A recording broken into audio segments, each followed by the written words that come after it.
Hello everybody, this is Mr. Winkles, and here we are, Game 5 of the on-game.net Star League Luxury versus BeSt. We have seen these two players really go at it this afternoon or this night or whenever it is that they played this. The score right now is locked at 2-2. This is going to be a winner-take-all Game 5 to get to the OSL Finals.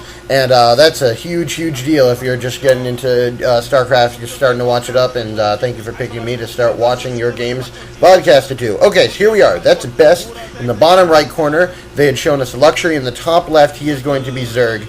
And what is going to be really important here is that Luxury needs to find a way to recover. He's been reeling. Here we see 3-2. I really wish I could tell who that was in support of. I don't read Korean. So the Luxury won the first two games and then really missed a golden opportunity in Game 3. BeSt really stole it from him. And then Game 4 was really a powerhouse performance by BeSt. Really knocked over Luxury. And now Luxury has to be wondering, can I win this game? Of course, he knows that he's going to have to win this one, and he's earned himself 3 tries, at 3 bites of the cherry by by succeeding in taking those first 2 games, and now he's going to really have to make use of that last attempt to do so. Here we go. We are making the spawning pool. It appears at 9 supply, so he's going to go for a 9 pool, get some units out early, and make sure that his opponent isn't doing anything too wacko. This is Hwangdo. The first set on this game, there was a cheese attempt by the Protoss BeSt, who laid down some gateways right in the middle of Luxury's base. Actually, not so much in the middle. He put it off to the side so they wouldn't be spotted, and it very nearly worked, but Luxury managed to counter that.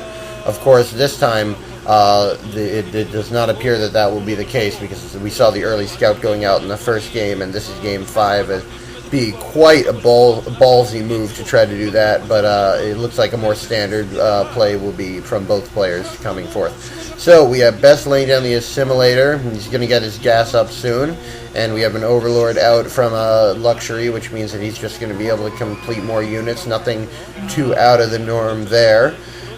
We have 3 eggs going up, leads me to believe 6 Zerglings will be heading around the map now to try to deal some damage to BeSt to see if he's done anything too risky, maybe punish him for it, but it looks like he's going to be pretty well secured from that, assuming he gets a Zealot out or some sort of base defense before this happens. Okay, there we go. We've got the hatchery up. We've got so the early expansion is coming from Protoss. Again, from the Zerg. The Protoss, I should say, is not doing the early expansion build, which means that the Zerg is going to he's not going to be able to take 2 quick expansions. Oftentimes you'll see the Zerg take 2 extra expansions to counter the 1 Protoss quick expansion, but that's not going to be the case this time. Scouting Zerglings setting out, looking for any trace of probe life or cheese life, and the Zealot will take over the ramp to try to defend as these Zerglings come in.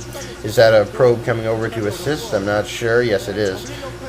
So we have that one. Oh, wow, the Zergling got into the base, but good use of the probes there to sweep it up before it could see any tech or anything else important. The probes will stay at that ramp to try to block off any more lone stragglers from getting into the base. So right now we have the Protoss probe into his opponent's base. He's going to just check around, see what's going on, just as the layer starts to morph. So he's going to know that layer tech is coming up, and he's going to not worry about any sort of massive Ling rush, I would assume, at this point, although it wouldn't make sense. He's got that Stargate up early. He needs that Corsair out to scout and harass, and he's going to, if Luxury doesn't put down some sort of Hydralisk tech or put down an evolution chamber to try to put some spore colonies out, these Corsairs coming out so quickly might be able to do a fair bit of damage just as he's trying to get his economy up.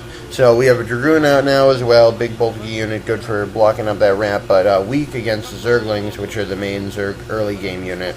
But Luxury, as shown, has not made very many Zerglings. First Corsair is coming on the way, so the Hydralisk tech is going up. We will probably be seeing Lurkers as well, seeing by the fact that we have that layer as well. Meanwhile, the one Zergling scoring some hits on the probe, but is fast, and BeSt is a good player. He'll be able to keep that alive a long time.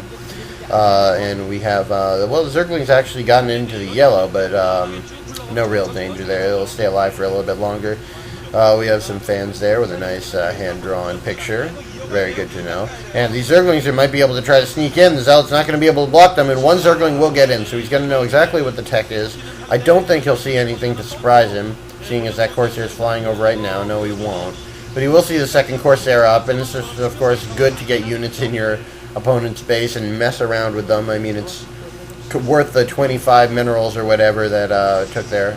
Scouting probe goes down, so those Zerglings trying to deny scouting as much as they can. Of course, this Overlord does go down, so losing an Overlord, I mean, it's definitely not going to be game-breaking, but for a Zerg early game, you don't want to lose those Overlords. It just slows you down quite a bit. We have Citadel Tech and a Forge going up, so I wouldn't be surprised to see some Templar, perhaps a Dark Templar try to secure that expansion, because slow Overlords are not going to be able to get over there. Dark Templar by itself can pretty much secure that expansion as it goes up. The Corsairs are really just trying to sneak around and poke at some Overlords whenever they're not able to defend themselves. Of course, every Overlord that he can take out would be just big and big and big, especially in this Game 5. I mean, little things are going to wind up taking this match, I'm sure. I don't think either player is going to make a massive mistake. And while it is definitely in the realm of one player to just play totally awesome and power over the other ones, I think it's going to be a very close match, judging by the 2-2 tie and the way that BeSt has come back in this series. He's not going to, he's not going to make any mistakes. He's not, and I also believe that Luxury is not going to be able to sit back and let him power over him. So here we go. We got some lurkers morphing, and I wonder where the Observer Tech is right now. I didn't see a Robo going up. We have photon cannons. That's going to be the counter for it.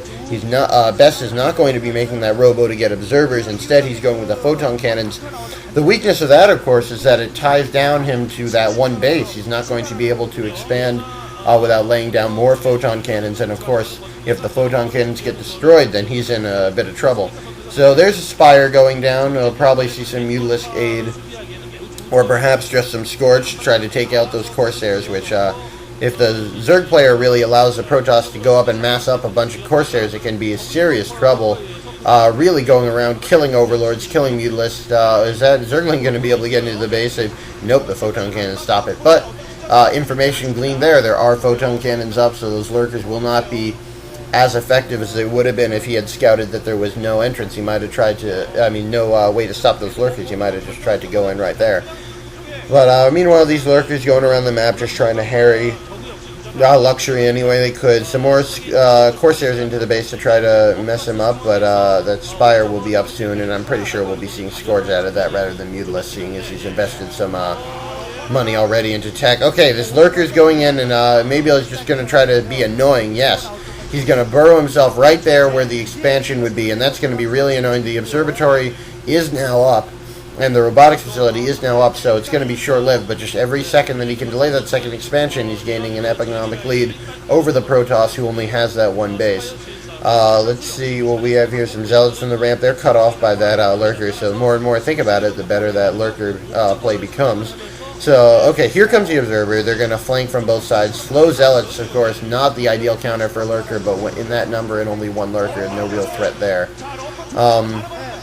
And here comes a counterattack, I believe. He's massed up quite a few Zealots. They don't have speed, but perhaps they will by the time they get there. These players have really good timing. The Corsair just probing the front, letting see what happens. Of course, Luxury's put down that third expansion, and I wonder whether that will be vulnerable to counterattack, seeing as it's not defended right now, and it has no sunken colonies. But meanwhile, we see he's more and more open to this attack straight at the front. He's going to see if he can push this through here. Lurkers pop out right in time, and the Zealots are going to have to retreat with those Overlords hanging above. That was just good timing there. That hatchery's still undefended, but I don't know if he sees that. He might know that there is a third expansion going up somewhere just about this time, but he doesn't know exactly there. Going to try to intercept this chain of lings that's countering attack towards the completely exposed main. He is coming straight down. He's just using his blinding speed of these Zerglings to get by. I wonder if he's going to be able to get the Zerglings up this ramp. We have this group of Zerglings regrouping. We have speed Zealots now, and they are going to retreat. So no real damage taken, but it served a dual effect there. It allowed these Lurkers to get over there and defend the hatchery, and also gave quite a scare to BeSt, who thought for just a moment he might have been burned on that Ling run-through. That would have been extremely unusual, real go-to play, but not going to be in the cards right now. And meanwhile, more hatcheries. We're seeing a lot of Zerglings. And a lot of Zerglings and some Lurkers is going to be good to counter this army of BeSt, although if he can get those Zealots in there with the speed and start hacking stuff up, that might be a problem. It's all about upgrades as well. If